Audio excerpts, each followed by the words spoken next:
Muy bien, vamos a empezar. Ya tengo la lista de los alumnos matriculados hasta la fecha, ¿ok? Este es el rol de exposiciones que vamos a tener. Ya les comentaba que el rol de exposiciones va según el calendario. Nosotros tenemos clases los días miércoles y viernes de 4 a 5:45 de la tarde, ¿ya? ¿Cuál es esta lista? Primero está la señorita Andrade, la señorita Pastor, el señor Lara, el señor Almeida, la señorita Olarte y el señor Lemos. Va a ser la primera exposición, va a hablar solamente del síndrome coronario agudo sin elevación del segmento ST.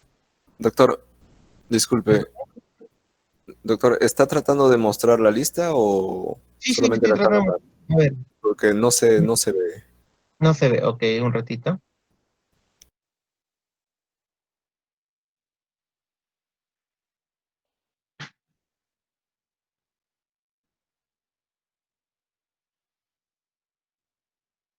¿Ahora lo ven? Ahora sí, doctor. Ya. De ahí siguen Da Silva, Grados, Villanueva, Reyes, Querini, Conde. Ellos se van a encargar de hacer reanimación cardiopulmonar según la última guía de reanimación cardiopulmonar. Más que hacer el extensivo de la guía, van a hacer el resumen práctico, ¿ok? De la guía de reanimación cardiopulmonar, tanto para adultos, básico y avanzado, y ¿cómo se llama? Los alcances éticos de la reanimación cardiopulmonar, ¿ok? De ahí sigue el siguiente grupo que lo forman Salcedo, León, Huerta, Ramos, Gaviria y Lima.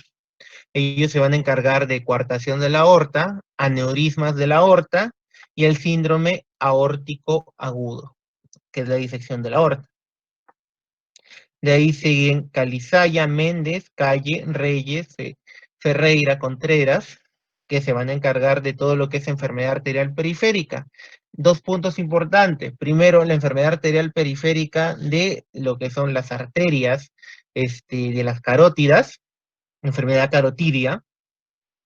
Y en segundo lugar, todo lo que es enfermedad arterial periférica de las arterias de los miembros inferiores y de lo que es aorto ilíaco, donde está el síndrome de Leriche, de Boehringer, entre otros. ¿Ok?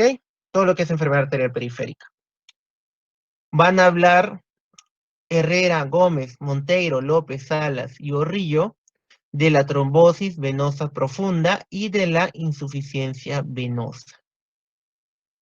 Sánchez, González, Pinedo, Peralta, Vaca y Guamán van a hablar de todo lo que es tromboembolismo pulmonar agudo, ¿ok?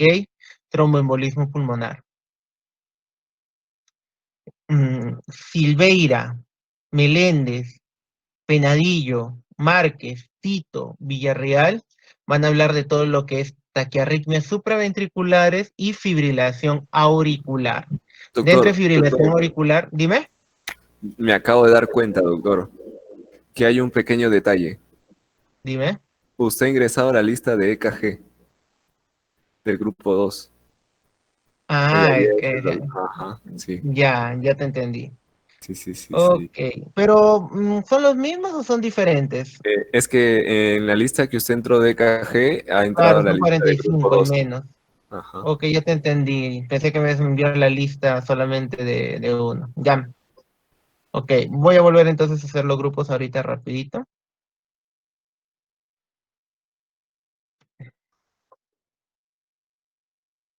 A ver.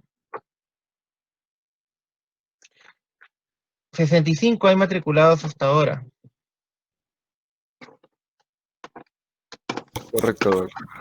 Muy Aunque bien. los otros deben estar en proceso, pero aún así están teniendo la clase, es decir, están presentes. Ya, más o menos cuántos serán ellos. Eso sí desconozco, doctor, pero un promedio serían unas 90 personas de las que lleven con nosotros, 80. 80, vamos a llegar entonces. Sí, más o menos por ahí, 80 o 90, no estoy muy seguro, porque cada grupo tiene unos 40 y algo, 45 personas. Ah, ya. Cada grupo 45 personas, acá solamente tenemos. Sí, Bueno, se entonces aprecia. vamos haciendo los grupos con los que están acá presentes.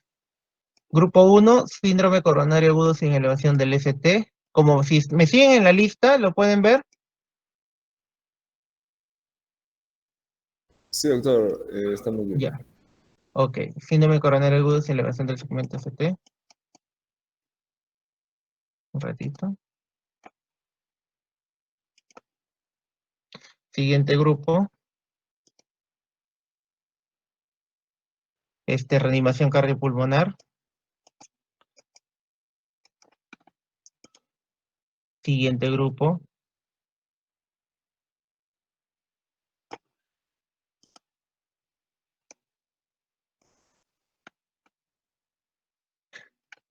es, a ver, un ratito.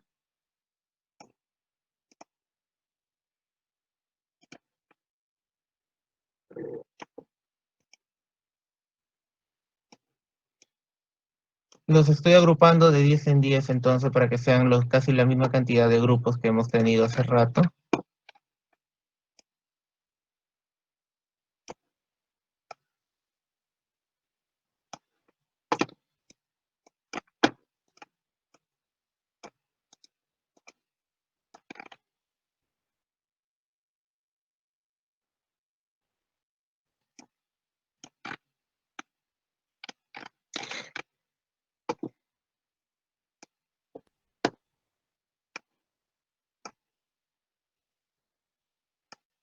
Ya, según la lista que tú me estás mandando, vamos a agrupar de 10 a 10. Del 1 al 10, según la lista que me estás mandando y que voy a reenviarte entonces solamente con los alumnos de dolor torácico, los 10 primeros van a ser el síndrome coronario agudo sin elevación del segmento ST. Los siguientes 10, del 11 al 20, que están acá pintados de naranja, van a ser lo que es la guía de reanimación cardiopulmonar. Los siguientes 10,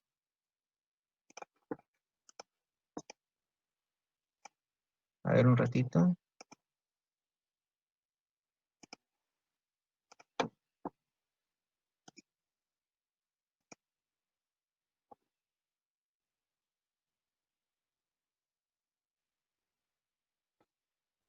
Ya, los siguientes 10 se encargan de coartación, aneurisma y disección de la aorta.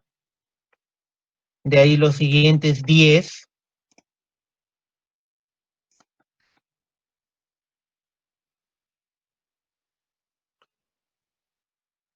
se encargan de lo que es enfermedad arterial periférica, que ya les mencionaba. De ahí los siguientes 10, Doctor, se puso en negro su... Ahora sí. ya, los siguientes 10 se van a encargar de lo que es trombosis venosa profunda e insuficiencia venosa, y por completar los siguientes grupos, los siguientes temas de exposiciones. Ahorita lo importante es que los primeros 20 alumnos sepan que van a exponer en primer lugar los primeros 10 el síndrome coronario agudo sin elevación del ST, y los siguientes la guía de reanimación cardiopulmonar.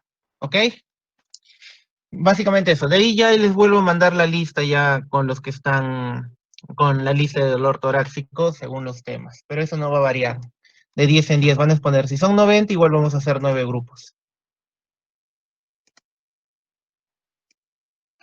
Muy bien. Ese es uno.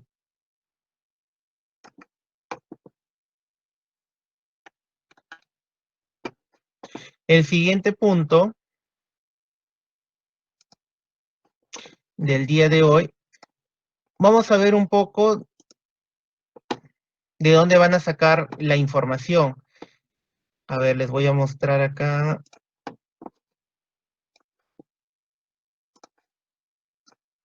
Las páginas de donde van a sacar la información van a ser primero la página de la revista de la Sociedad Española de Cardiología, si la pueden ver. En esta página de la revista de la Sociedad Española de Cardiología, la revista española de cardiología, existe un ítem, y quiero que me sigan acá, dentro del archivo, que se llama Guías de Práctica Clínica. Y en este archivo de guías de práctica clínica van a encontrar todas las guías de práctica clínica de la Sociedad Europea de Cardiología traducidas al español que vamos a revisar o que van a revisar para sus exposiciones. Todo lo que es prediabetes, dislipidemias, entre otros, pero cada uno va a elegir para su tema. Por ejemplo, por ahí a alguno le tocó tratar sobre lo que es el síndrome coronario agudo sin elevación del segmento ST, va a buscar esa guía. Por ejemplo, aquí está la de elevación del ST 2017.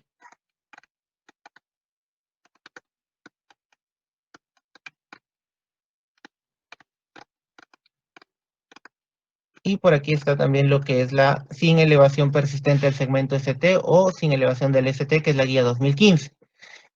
Acá está en español para que la lean. ¿Ok? Otro lugar de donde van a sacar la bibliografía, por ejemplo,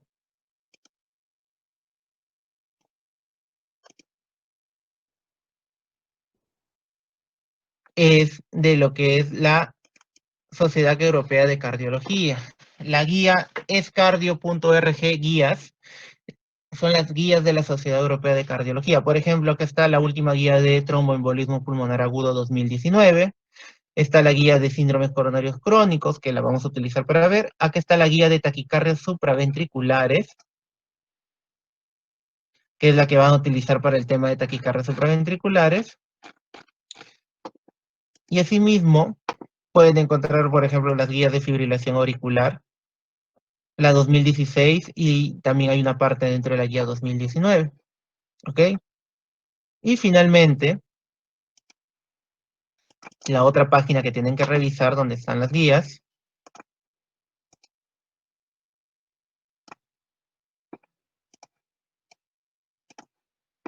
es la página, por acá está, del Colegio Americano de Cardiología. A ver, ese no es.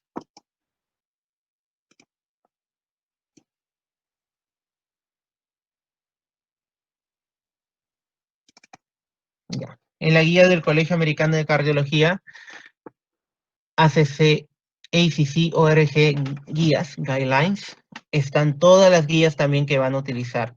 También hay una guía de taquicardia supraventricular, hay una guía de falla cardíaca, de enfermedad valvular, de varios de los temas, ST elevado, ST no elevado. Ustedes acá van a revisar las guías. Como al menos tienen que revisar para hacer sus monografías, 5 bibliografías, con revisar las 3 guías que hay, las más recientes, claro, ahí tienen 3 bibliografías, y por ahí agregarán pues alguna lectura que hagan del Up to Date o del mismo Harris, ¿ok?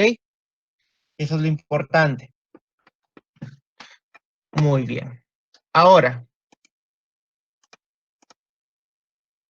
todos ustedes tienen el Harrison, la última edición de Medicina Interna.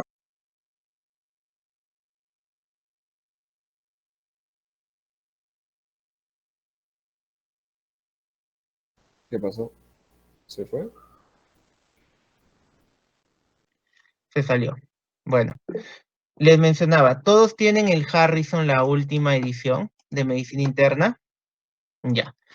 Por eso mismo, les he subido de mi acceso que tengo al Harrison en línea a una carpeta del Google Drive que se llama dolor torácico y que lo voy a compartir con el delegado, algunos de los temas que van a leer del Harrison para esta unidad. Para complementar un poco la lectura, ahí les voy a mostrar la carpeta, a ver un ratito.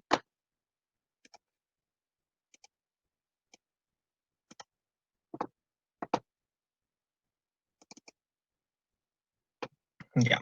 Esta carpeta tiene lo que es el capítulo de dolor torácico de Harrison, el capítulo de electrocardiograma para que lo revisen también, un poco del capítulo de semiología cardiovascular de Harrison, el capítulo de biología del sistema cardiovascular, que es también que bueno lo revisen, y evaluación del paciente con enfermedad cardiovascular, que son generalidades que tienen que conocer y leer del libro de medicina interna del Harrison, ¿ok? Les voy a dejar esa bibliografía, lo he descargado del acceso que tengo. Muy bien. Ahora para continuar,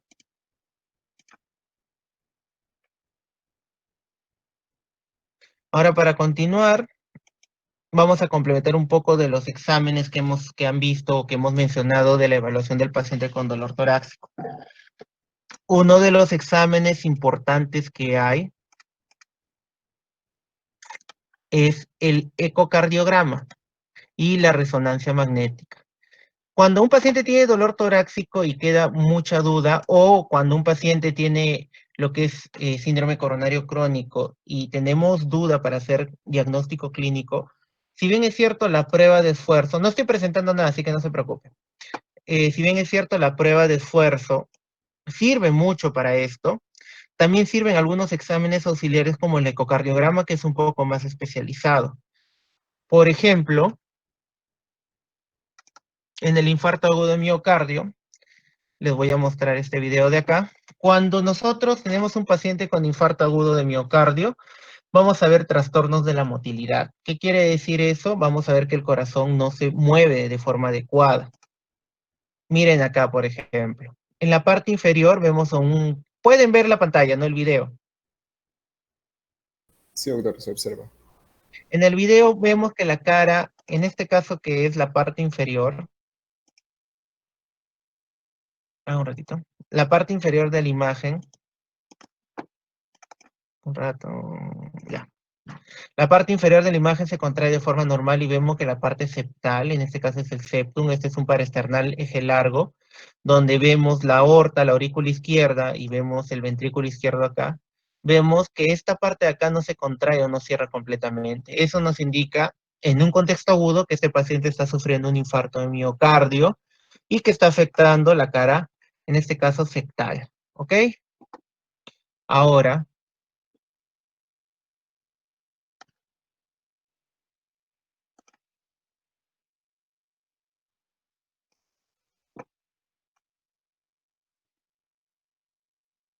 vamos a ver una imagen de lo que es resonancia magnética.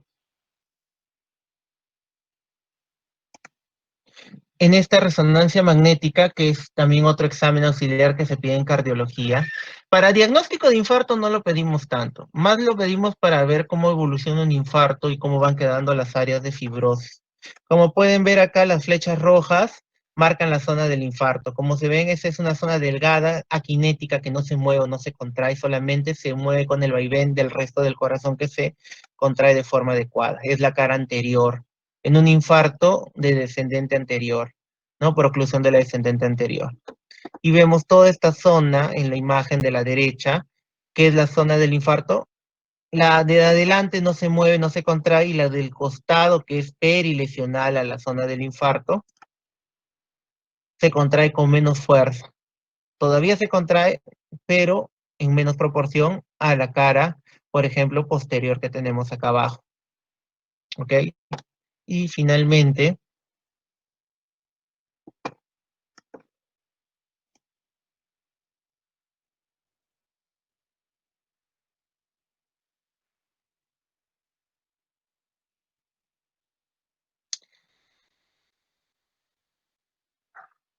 vamos a ver cuál era. Ya este de acá. Y les voy a mostrar este último video.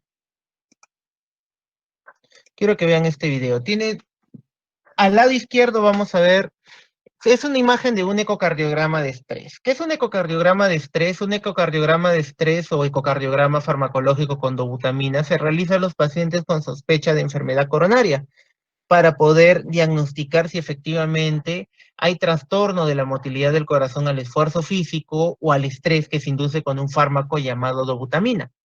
Es un examen también auxiliar en lo que es el estudio del paciente con dolor torácico con sospecha de enfermedad coronaria, en este caso síndrome coronario crónico. Al lado izquierdo, en el panel del lado izquierdo, ustedes van a ver el corazón en reposo, cómo se contrae de forma normal. Miren lo que es el septum, miren la cara posterior, esta es la posterior, y vamos a ver abajo un cuatro cámaras, apical cuatro cámaras, donde vemos la cara septal posterior y vemos la cara lateral. Vamos a ver que en reposo se contrae de forma adecuada. En este caso no hay trastorno de motilidad de base. Ahora vamos a ver a la izquierda, aumentando la frecuencia cardíaco en estrés. En estrés, como vemos, todo lo que es la cara septal del corazón se queda, no se contrae tanto como esto. Como se dan cuenta, en el lado izquierdo se engruesa la pared, acá no se engruesa y se queda.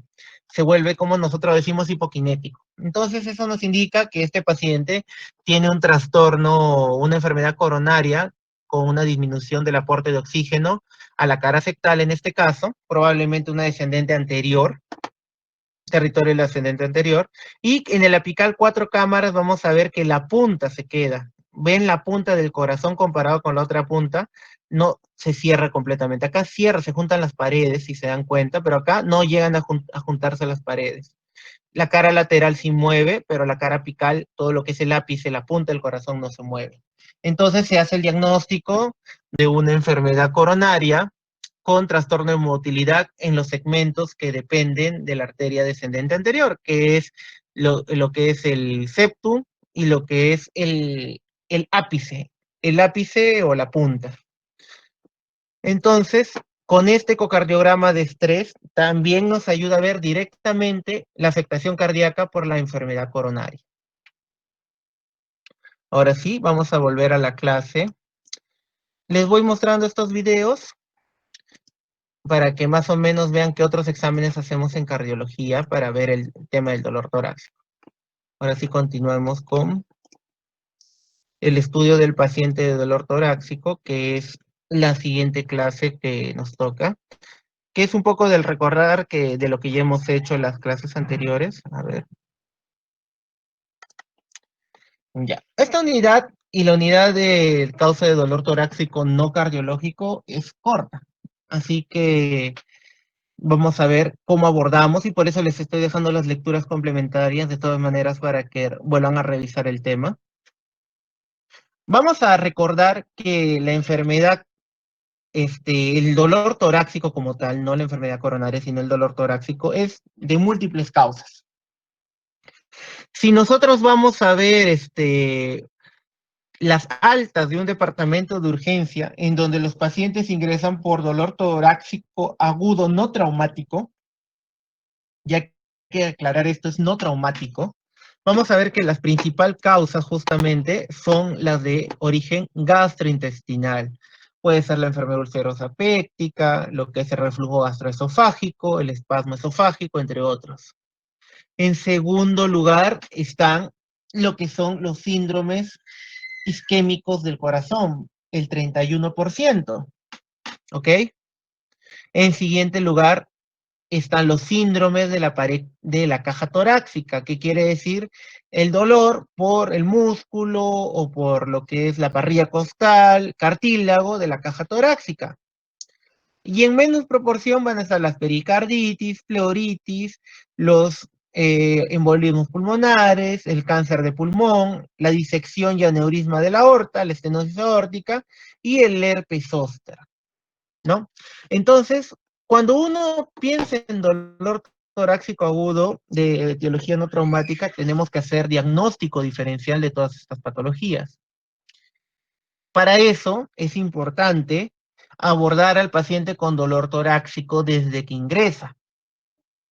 Dado que justamente el espectro del dolor torácico no traumático es heterogéneo, lo que quiere decir que son diversas causas, nuestra prioridad va a incluir primero ver si el paciente tiene o no clínica de inestabilidad hemodinámica. Desde que ingresa el paciente está despierto, está lúcido, está con alteración del estado de conciencia, el paciente ha llegado con síncope. Todo eso nos va a ayudar a ver la estabilidad hemodinámica del paciente. Una vez que veamos las funciones vitales al hacer el examen físico, vamos a definir esto también. En segundo lugar, la probabilidad clínica que tenga una enfermedad que ponga en riesgo su vida. Entonces, para eso tenemos que acordarnos cuáles son estas enfermedades que ponen en riesgo la vida del paciente. Básicamente, el síndrome coronario agudo es una de las principales causas, como hemos visto, cardíacas, la enfermedad isquémica del corazón, dentro de eso el síndrome coronario agudo, que producen dolor torácico y que pueden poner en riesgo la vida del paciente. Tienen que recordar que hay infartos pequeños que no ocasionan ningún problema al paciente, como hay infartos pequeños que pueden acabar en muerte súbita. ¿Qué quiere decir eso? taquicardia ventricular y muerte súbita del paciente. Lo que es los síndromes aórticos agudos, los SAA, el síndrome aórtico agudo también es una emergencia médica. ¿Ok? Tiene una alta mortalidad en países como el nuestro, 1 de cada 2 fallece, o sea, 50% de mortalidad, y tiene una alta tasa de lo que es discapacidad, sobre todo porque mientras más proximal sea la disección de la aorta, más riesgo de isquemia cerebral hay. La tromboembolia pulmonar o TEP, justamente la tromboembolia pulmonar que se produce principalmente por la formación de coágulos en las piernas en el sistema venoso profundo, trombosis venosa profunda, que migran hacia lo que es el corazón derecho y pasan a la arteria pulmonar y lo obstruye. Dependiendo del tamaño de la arteria obstruida, va a depender la sintomatología clínica de esto. Cursa con dolor torácico, hemoptisis, disnea, síncope. ¿Ok? Lo que son las pericarditis, el taponamiento cardíaco, lo que es la ruptura esofágica, entre otros, son otras causas que pueden poner en riesgo la vida del paciente. Por ejemplo, la ruptura esofágica, el síndrome de Mojarve, que se produce sobre todo en personas que tienen vómitos explosivos o tienen crisis de vómitos o se inducen al vómito, como el caso de algunos pacientes con anorexia, es una emergencia médica que merece cirugía. El taponamiento cardíaco, una pericarditis o una efusión pericárdica que lleva a taponamiento pericárdico es una urgencia médica. Entonces, es importante ver qué probabilidad clínica que este paciente tenga una enfermedad que ponga en riesgo su vida. Vamos a evaluar la historia del dolor torácico, que es lo fundamental. Ya les mencionaba antes que tienen que ver lo que es la antigüedad. Es diferente que el paciente diga, doctor, tengo 3 meses con este dolor. Al menos al saber que tiene 3 meses el dolor me da más tranquilidad que el paciente no tiene algo grave. A que me diga, doctor, hace media hora empezó con un dolor intenso, torácico, como se me desgarrara el pecho, en donde ahí voy a pensar que es algo agudo y que puede estar comprometiendo la vida del paciente. La característica del dolor es fundamental. Si bien es cierto, por sí sola no tiene un alto significado clínico, la característica asociada con las demás, el carácter asociado a las demás características del dolor, nos va a ayudar a dilucidar un poco mejor la enfermedad. Sobre todo los dolores opresivos, lancinantes o como si fuera un desgarro, son dolores que nos ayuda a pensar en enfermedad cardiovascular aguda. También es importante saber la localización, la intensidad, la irradiación y la atenuación, con qué se atenúa este dolor. Fundamentalmente tienen que acordarse de Alicia para recordar todas las características clínicas del dolor. Esto, hacer la historia clínica y el examen físico, va a ser importante. Ahora en que estamos en tiempos de COVID, lo vuelvo a repetir, lamentablemente vamos a excluir un poco la principal herramienta de diagnóstico, que es el examen físico, por el temor a contagiarnos de COVID. Pero siempre y cuando el paciente lo necesite, hay que examinarlo. Tomando todas las medidas de bioseguridad del caso, hay que examinar. Ya no será un examen clínico muy extenso, pero tiene que ser un examen clínico dirigido. La evaluación del dolor justamente depende mucho de la historia clínica y eso es fundamental. Porque en base a toda la historia clínica nosotros vamos a pedir pruebas diagnósticas que nos van a acercar más a tratar a este paciente. Los antecedentes es otra cosa fundamental. La historia de enfermedad coronaria, si un paciente tenía un infarto hace 3, 5 años y viene con las mismas características clínicas de dolor, lo más probable es que sea un nuevo infarto. Si es un paciente que ha tenido hace 1 o 2 semanas una trombosis venosa profunda y viene con dolor torácico y disnea, lo más probable es que sea una tromboembolia pulmonar. El paciente, digamos que venga con un dolor lancinante, joven, así tenga 35, 30 años, pero tiene características de síndrome de Marfan o el diagnóstico ya de síndrome de Marfan, esto nos lleva a pensar ya en una disección de la aorta. los pacientes con síndrome de Marfan tienden a hacer aneurismas y disección de aorta. Entonces, todo esto nos va a ayudar a mejorar la posibilidad diagnóstica del paciente. Por eso es importante hacer preguntas correctas o concretas que nos lleven al diagnóstico. Quizás cuando el paciente está en emergencia no le van a preguntar si tiene todas sus vacunas, si su casa es de concreto, si es que tiene la vivienda con todos los servicios. No, eso lamentablemente cuando uno está en emergencia no lo puede hacer, pero sí algunos antecedentes clínicos de importancia. Por eso es importante dirigir la historia clínica cuando uno entrevista al paciente. Y el examen físico. El examen físico es fundamental y nos busca conocer si el paciente tiene evidencia de estabilidad o inestabilidad, además que nos da evidencia directa o indirecta de la etiología del dolor. Por lo general tenemos que ver al paciente. Si el paciente tiene cara de enfermo y se ve cuando el paciente tiene cara de enfermo, está pálido, ojeroso, tiene ¿cómo se llama? Diaforesis, sudoración. Al mismo paciente se le ve enfermo, tiene la apariencia de enfermo. Eso nos va a ayudar a ver la severidad de la enfermedad. Si el paciente viene tranquilo, refiriendo dolor torácico, sin mucha preocupación, sin mucha ansiedad, entonces lo más probable es que no sea una enfermedad que ponga en riesgo su vida. Ahora, si nosotros vemos al paciente y concomitantemente vemos que está palidez, cianótico, diaforético, está con somnolencia, está con ansiedad, que está con, ¿cómo se llama? Se siente frío, podemos estar pensando en una enfermedad que esté comprometiendo hemodinámicamente al paciente. Entonces es importante la apariencia general del paciente y rápidamente tomar los signos vitales. La presión arterial es una variable fundamental para evaluar la estabilidad hemodinámica de un paciente. Es diferente un paciente que esté hipotenso a un paciente que tenga hipertensión. ¿Por qué? Porque el paciente que esté hipotenso está comprometiendo lo que es la irrigación cerebral. Es un paciente que tiene más riesgo de daño cerebral. A un paciente que venga con hipertensión 160-80, que es un paciente que, digamos, tolera esas presiones y no va a causar agudamente, si todavía no lo tiene, daño a nivel de la cama vascular. Es muy diferente un paciente que venga con DCB isquémico hemorrágico, que esa presión alta sí le esté causando daño, mayor daño a la isquemia que ella tiene. Entonces, en el caso del dolor torácico estamos hablando, es importante evaluar la presión arterial. La frecuencia cardíaca.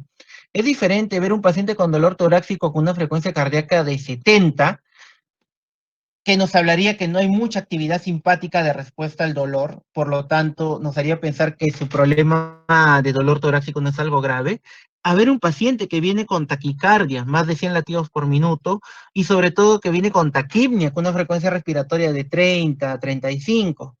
Entonces, si tenemos características clínicas de ese paciente, también es un paciente que está al punto del colapso y es necesario internarlo en una unidad de shock trauma. Y finalmente los exámenes auxiliares, que son justamente otro grupo importante de pruebas que nos van a ayudar a llevar al diagnóstico al paciente. Es fundamental eso. ¿Ok? El electrocardiograma es crucial para la evaluación de un paciente con dolor torácico. Es por eso que siempre que hemos hecho electrocardiograma, les he dicho que tienen que aprender a leer bien su electrocardiograma. Hemos hecho un repaso rápido de las cosas fundamentales de un electrocardiograma y además de eso les estoy dejando la lectura del Harrison para que lo vuelvan a revisar la parte de electrocardiografía. En el Harrison es más corto que lean todo un libro de electrocardiografía. Ya se supone que a estas alturas estamos repasando nada más. El electrocardiograma nos va a ayudar a saber si el paciente tiene una condición que ponga en riesgo su vida. Hemos dicho que un electrocardiograma normal tampoco no descarta la posibilidad de un infarto o síndrome coronario agudo.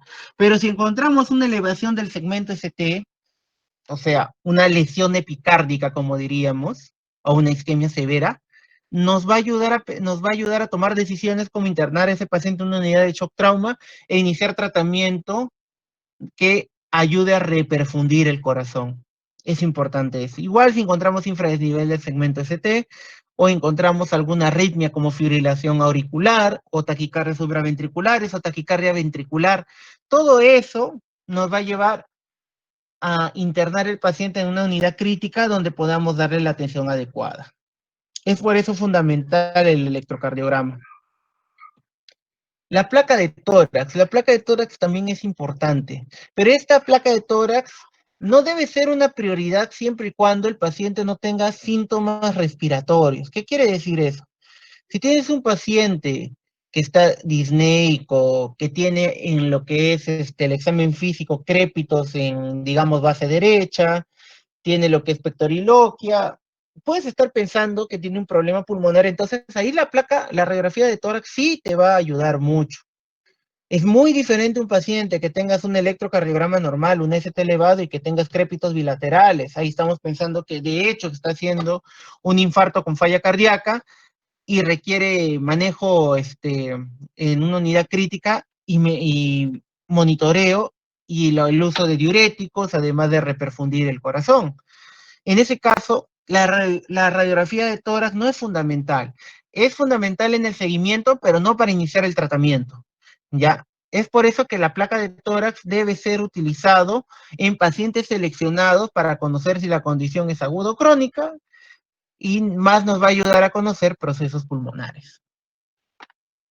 Finalmente, los biomarcadores cardíacos, sea troponina o CPKMB.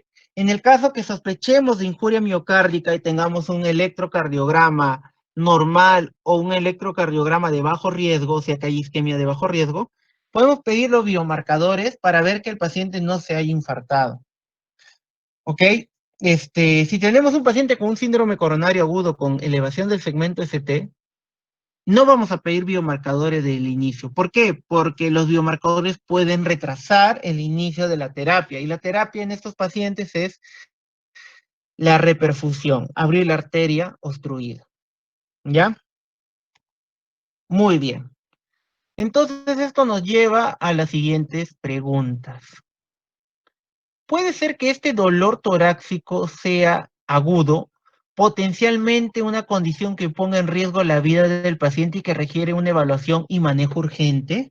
Entonces, si es sí, tenemos que pensar en qué, en enfermedad isquémica del corazón, en disección de aorta y en problemas agudos del pulmón, el neumotórax y la tromboembolia pulmonar, que son condiciones que ponen en riesgo la vida del paciente. Si estamos sospechando en eso, el paciente tiene que ir a una unidad de shock trauma y manejarlo de forma adecuada. Si hemos evaluado bien al paciente y no nos parece que fuera eso, entonces nos preguntamos si el dolor torácico es una complicación, es una condición que podría llevar a una complicación seria. No es que sea una enfermedad que requiera urgentemente el manejo en ese momento ya, pero sí que podría llevar en un corto, mediano o largo plazo a una complicación. En ese caso tenemos que pensar en la angina estable, pacientes que solamente presenten al dolor al esfuerzo físico, en la estenosis aórtica, que cuando ya hay la triada disnea, dolor torácico y síncope, es una estenosis aórtica severa y con mortalidad a corto plazo. Y en otro caso, enfermedades como la hipertensión pulmonar, que son crónicas también. Ahora, si no es así, tenemos que pensar en que este dolor torácico se debe a alguna condición aguda que requiera un tratamiento específico. Podría ser pericarditis. Vemos si el paciente ha tenido antecedentes de resfrío o antecedentes de tuberculosis o de algún otro problema. Neumonía o pleuritis. En Perú, la principal causa de fusión pleural y pleuritis es la tuberculosis. Y la neumonía, pensar en adultos mayores, en personas que no se movilizan mucho, en personas que tienen fiebre, dolor torácico y disnea, pensar en la neumonía. El herpes zóster es una condición particular, se produce en personas mayores también, mujeres sobre todo con bastante estrés, y se caracteriza por justamente tener en la zona del dermatoma la aparición de ampollas dolorosas. Ese es el herpes zóster. Muy bien. Si no es así, la pregunta número 4, ¿podría ser el dolor torácico tener alguna otra condición crónica que sea tratable? Ya hemos descartado todo lo agudo. Vamos a pensar en algo crónico que debamos tratar a largo plazo, darle un tratamiento inicial para que se vaya a su casa y luego seguimiento por la parte de consulta externa. Ahí pensamos reflujo gastroesofágico, espasmo esofágico, úlcera péptica, lo que es, ¿cómo se llama? Cole, ¿Cómo se llama? Enfermedad de la vesícula biliar, ¿no? Colecistitis o incluso coledocolitiasis, otras condiciones gastrointestinales también, ¿ok? Enfermedad de los discos cervicales que puede irradiar el dolor hacia lo que es el tórax, artritis de hombros o de espina, costocondritis, síndrome de Tietze, ¿no? Desórdenes musculoesqueléticos como lo que es la fibromialgia reumática o la ansiedad, ¿no? Personas jóvenes, mujeres sobre todo, que sufren de trastorno de ansiedad y les vuelvo a repetir que ahora por el tema del coronavirus ha aumentado el número de pacientes que tienen problemas de ansiedad, básicamente. Entonces, una vez conocido todo esto, vamos a poder definir bien a nuestro paciente. ¿Ok? Hasta ahí la primera clase de la tarde. ¿Tienen alguna pregunta o alguna duda para continuar? Este tema de acá pertenece a la tercera sesión, que es estudio del paciente con dolor torácico. Y de ahí vamos a hablar del dolor torácico de origen no cardiovascular.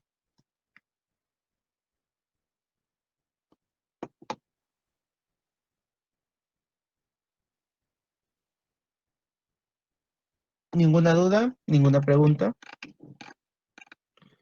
Muy bien, hablaremos del dolor torácico de origen no cardiovascular, o sea, no cardíaco. Vamos a ver. Primero hablaremos del dolor torácico de causa musculoesquelética. La prevalencia de este tipo de dolor aproximadamente es el 25% de todos los dolores torácicos que hay en emergencia y la tercera parte de todos los dolores torácicos que acuden a la consulta. Normalmente son dolores musculoesqueléticos aislados, pueden estar relacionados a enfermedad reumática o pueden tener una causa sistémica no reumática. ¿Ok? Hay muchas enfermedades que pueden dar dolor.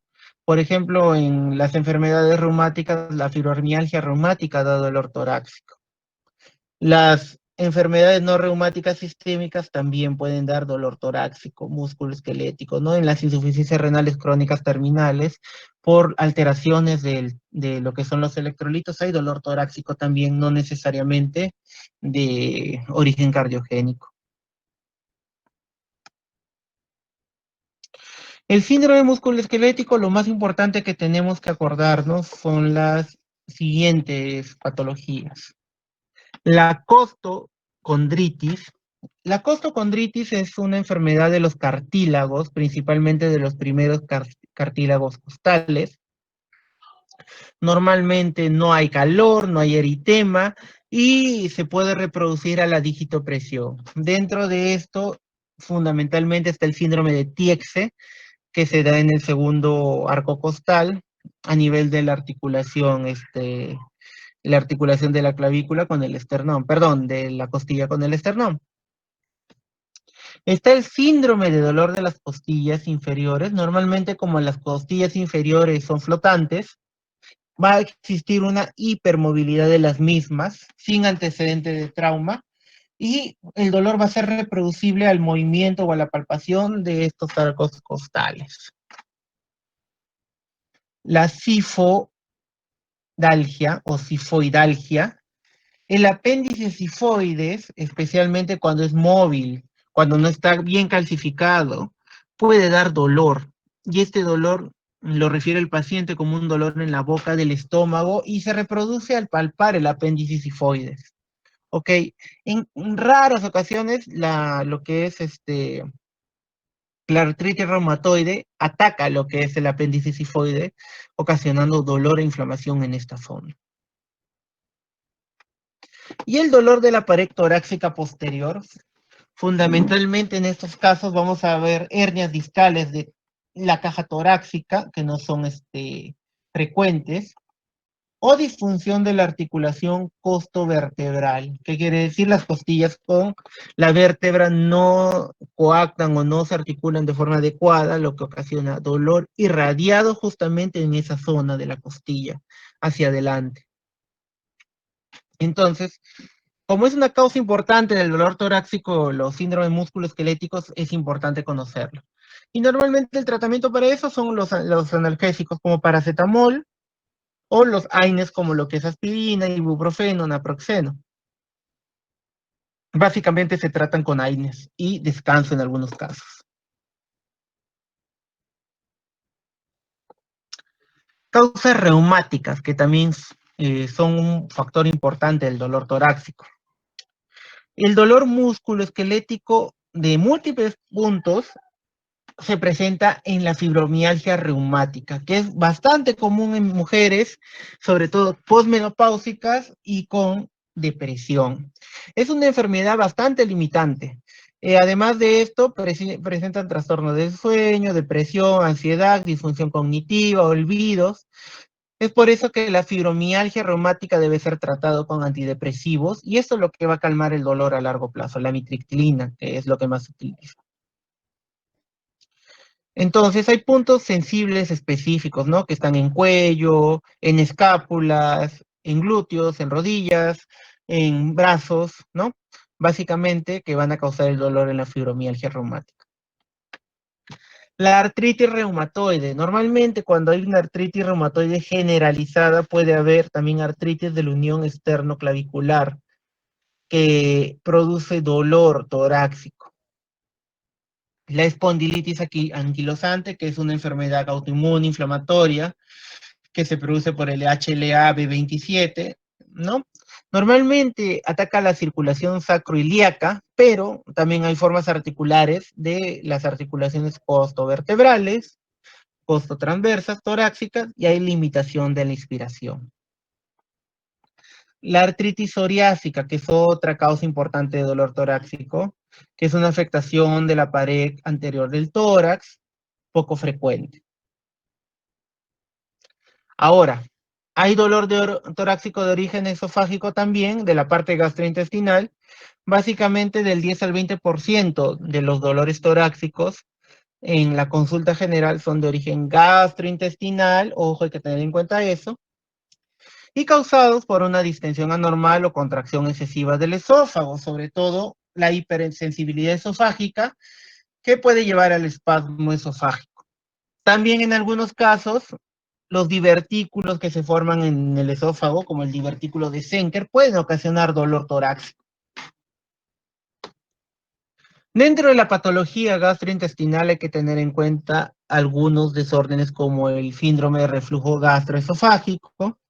Puede imitar una angina, ya que esto va a producir ardor retroesternal, y normalmente esto va a resolver con antiácidos o con cambiar de posición. A veces, como reflujo se facilita cuando te acuestas después de la comida o te sientas, tú puedes levantarte, caminar y va a calmar el dolor. O tomar algún antiácido y esto calmar el dolor. Fundamentalmente se presenta después de comer, va a despertar al paciente si es que toma siesta, y se exacerba con el estrés o con el uso de tabaco, consumo de chocolate. Ya hemos hablado de síndrome de Bogarve. El síndrome de Bogarve es un síndrome que se da por la ruptura espontánea del esófago luego de un incremento brusco de la presión intratorácica. Se presenta fundamentalmente en pacientes que tienen crisis de vómitos, y fundamentalmente se describe en pacientes que sufren de anorexia nerviosa. El vómito, normalmente esto va precedido de vómitos, se habla de un parto de vómitos, crisis de tos o crisis de risa prolongada. La esofagitis, la causa más común de esofagitis en pacientes con VIH es ¿cómo se llama? La esofagitis por cándida o por citomegalovirus. ¿Ok? En pacientes que han tenido irradiación por cáncer de mama, puede haber esofagitis por irradiación.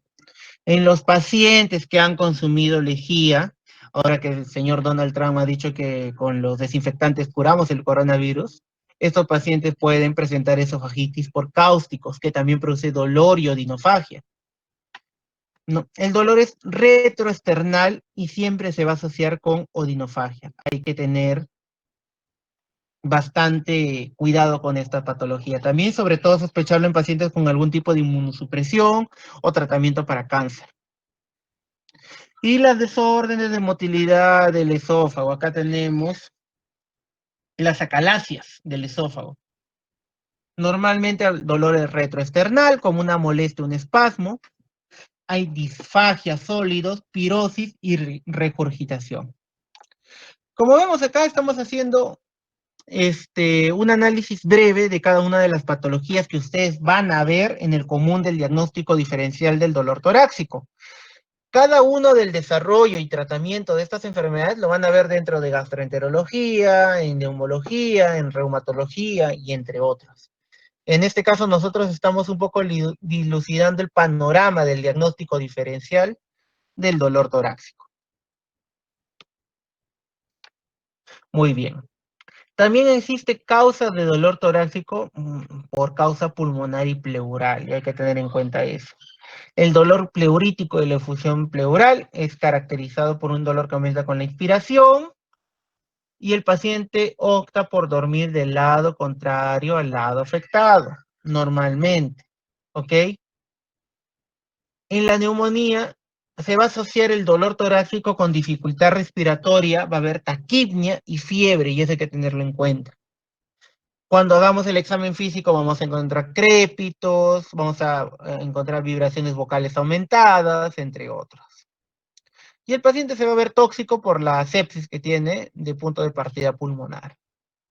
El neumotórax, que ahora está de moda nuevamente, justamente han descrito algunos casos de neumotórax en Wuhan, justo donde empezó el coronavirus, y no por coronavirus, sino por el uso de la mascarilla. La mascarilla que van a utilizar o que utilizan ustedes para salir a comprar o ir a hacer alguna diligencia al banco, si ustedes hacen ejercicio con las mascarillas, se va a producir neumotórax espontáneo, especialmente en pacientes altos y delgados. ¿Por qué? Porque la mascarilla produce hipoxia y además aumenta la resistencia del pasaje del aire a los pulmones. Por lo tanto, esto hace de que alguna bula que exista en este tipo de pacientes se reviente y provoque el neumotórax. El neumotórax, atención, es una emergencia médica. Acá estamos hablando del neumotórax no traumático. La sintomatología depende del tamaño siempre del neumotórax y al examen físico vamos a encontrar que está abolido el murmullo vesicular y no hay vibraciones vocales. Y dentro de este capítulo también estamos poniendo la tromboembolia pulmonar, normalmente disney, dolor torácico súbito. Normalmente se ve esto en pacientes que tienen antecedentes de estar postrados en cama. Este paciente postrado en cama que tiene trombosis venosa profunda tiene justamente mayor riesgo de hacer tromboembolismo pulmonar. ¿Ok? Muy bien. La clase de hoy es, como les digo, corta. En realidad, esto es lo que tengo que hacer, revisar del sílabus un poco, es que dolor torácico dolor torácico de origen no cardíaco sean 3 clases. De todas maneras, la próxima clase voy a seguir hablando un poco de dolor torácico. Hablaremos más que todo de algunos casos clínicos para poder hacer diagnóstico diferencial y de ahí vamos a continuar con lo que es síncope, ¿ok? Que sería el siguiente tema. ¿Hasta acá hay alguna pregunta o alguna duda? Doctor, más que pregunta, una curiosidad. Dime. Usted comentó sobre la mascarilla, pero hay deportistas que utilizan un tipo de mascarilla para supuestamente aumentar su resistencia. ¿Eso también está comprendido en el neumotórax espontáneo que puede causarlo? No, es que hay mascarillas especiales que utilizan, digamos, pueden producir hipoxia y justamente hay entrenamientos que justamente para mejorar la ventilación de los deportistas se utiliza hipoxia, o sea, se reduce el CO2 de 21 a 20, 19, 18, pero no hay aumento de la resistencia del flujo. Esa mascarilla especial, porque nosotros la utilizamos al hacer test cardiopulmonar y ahí es donde se puede disminuir el CO2, no produce aumento de la resistencia del flujo. Recuerda que la presión transpulmonar y la transtorácica va a depender mucho de la resistencia del pasaje del aire a la vía aérea. Entonces, si tú tienes mayor resistencia y más riesgo de producir neumotórax. En este caso, la hipoxia sumado a la resistencia aumentada hace que estos pacientes tengan más riesgo de hacer neumotórax. Listo, doctor, muchas gracias. No se preocupe. Si no hay alguna duda, alguna otra pregunta, les dejo ahí los temas. Lo voy a compartir ahora con el correo que me ha enviado el delegado de la lista para que lo pueda pasar a ustedes y puedan ir revisando el tema de Doctor, que hemos hablado hasta ahora. una ¿Ya? pregunta sobre las exposiciones. ¿Nos incluirá la fecha en el listado? La fecha está según el cronograma. Ahorita que te Ah, ok. pase te voy a pasar lo que es la carpeta compartida. Ahí mismo voy a poner las fechas de las clases, o sea, según lo que me ha mandado la escuela, ¿ya? Doctor, gracias. Ya, más bien no tienes correo Gmail, puedes dejarme tu correo Gmail para que el Drive lo pueda compartir con mayor facilidad. Ya, ¿se lo envío a su WhatsApp o lo escribo acá? Sí. Mm, bueno, al privado si deseas, no hay problema. Acá